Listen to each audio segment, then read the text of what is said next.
आपसे 3 सवाल रहने वाले हैं। अभी आप देख रहे हैं बांग्लादेश में जो पॉलिटिकल अनरेस्ट चल रहा है, वो आपके हिसाब से ऑर्गेनिक है वहीं के लोगों ने किया कि ये एक्सटर्नली फंडेड है? तो ये एक्सटर्नली सपोर्टेड है। हिंदू मुसलमान अगर बना दिए तो यहाँ पे क्यों नहीं हो रहा प्रोटेस्ट?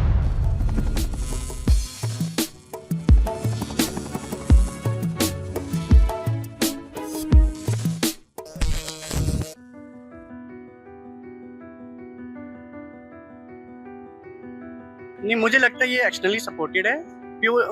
मीन्स कि हमारे पास और भी एग्जांपल हैं इसके साथ साथ, जैसे पाकिस्तान में हुआ, म्यांमार में हुआ, बांग्लादेश, श्रीलंका में भी हो चुका है। तो ये मुझे लगता है कि हाँ, ये एक्सटर्नली सपोर्टेड ही हो रहा है। मुझे पर्सनली ऐसा लगता है कि फंडेड है। वन साइड तो कोई बात नहीं होती, वो पे है ऐसा नहीं है, पर बाहर से भी उसको सपोर्ट हो रहा है और पॉलिटिकल वहाँ अनस्टेबिलिटी है, वो उसका मेन रीजन है।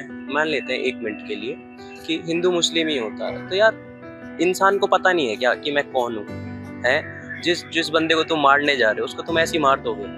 है तुम किसी को थप्पड़ मारने से पहले 2 बार सोचते हो, गाली देने से पहले 2 बार सोचते हो, और यहाँ पे तो यार किलिंग चल रही है अभी ब्रूटली। हिंदू मुसलमान अगर बना दिए तो पूरी कम्युनिटी अलग अलग हो जाती है और आपस में लड़ते रहते हैं। मेरा दूसरा क्वेश्चन ये रहेगा कि आपके हिसाब से स्टेबिलिटी जो एक कंट्री के अंदर होती है, या stability for country is more important है, या जो पॉलिटिकल फ्रीडम ऑफ एक्सप्रेशन कह लो, या जो ये जेंजी प्रोटेस्ट करते हैं, जेंजी सपोर्ट, या वो इम्पोर्टेंट है आपके हिसाब से? मेरा ये मानना है कि गवर्नमेंट की तरफ से होना चाहिए ये, ठीक है, और वहाँ की गवर्नमेंट को ये चीज लागू करनी चाहिए। स्टेबिलिटी का मतलब क्या है कि सुख, अमन, शांति, चैन रहे। स्टेबिलिटी बहुत ज़्यादा जरूरी है डेमोक्रेसी में। ऐसा भी ना हो कि हम फ्रीडम ऑफ एक्सप्रेशन के चलते हम देश के विरोध करने लग जाएं।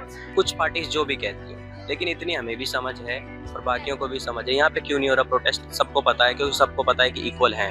सोशल एलिमेंट है, यानी नॉन एलिमेंट जो लोग है वो क्या करते हैं, उसको डिस्टर्ब करने की कोशिश करते ताकि उनका जो मकसद हासिल हो उनके लिए करते हैं। तो हर किसी को, चोर को लगता नहीं कि मेरा बेटा चोर हो। मेरा लास्ट क्वेश्चन ये रहेगा कि जो अगर आप कोई हायर पावर में होते हैं, अथॉरिटी के अंदर होते हैं, तो कौन सा लॉ या कौन सा रूल जो आप हटाते हैं या आप सोचते हैं कि इसको हटना चाहिए? ईश निंदा के कानून है वर्ल्ड में, जो मैं चाहता हूँ कि ना रहे, क्योंकि ये ना आपके एक फ्रीडम ऑफ एक्सप्रेशन के बिल्कुल कन्फ्लिक्ट करता है। ये एक तरफ हम लोग कह रहे हैं हमें फ्रीडम ऑफ एक्सप्रेशन चाहिए, और एक तरफ एक ऐसा कानून है जिसमें आप कहते हो एक पर्टिकुलर हमारे ईश्वर के खिलाफ आपने कुछ बोला तो आपको हम सजा देंगे।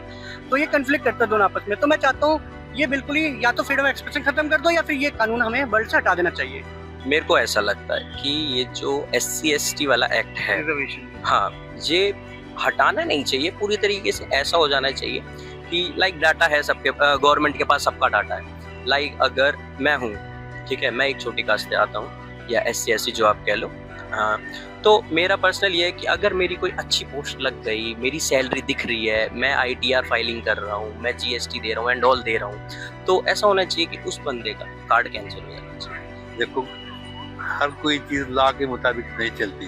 जब तक के पब्लिक में सोशल अवेयर नहीं आता, एजुकेशन नहीं बढ़ता और सब सेटिस्फाइड नहीं होते अपने अपने लाइफ में, तब तक के लॉ से क्या होता है, हर चीज के लिए लॉ बना है। क्या कोई एंटी लॉ चीजें नहीं हो रही?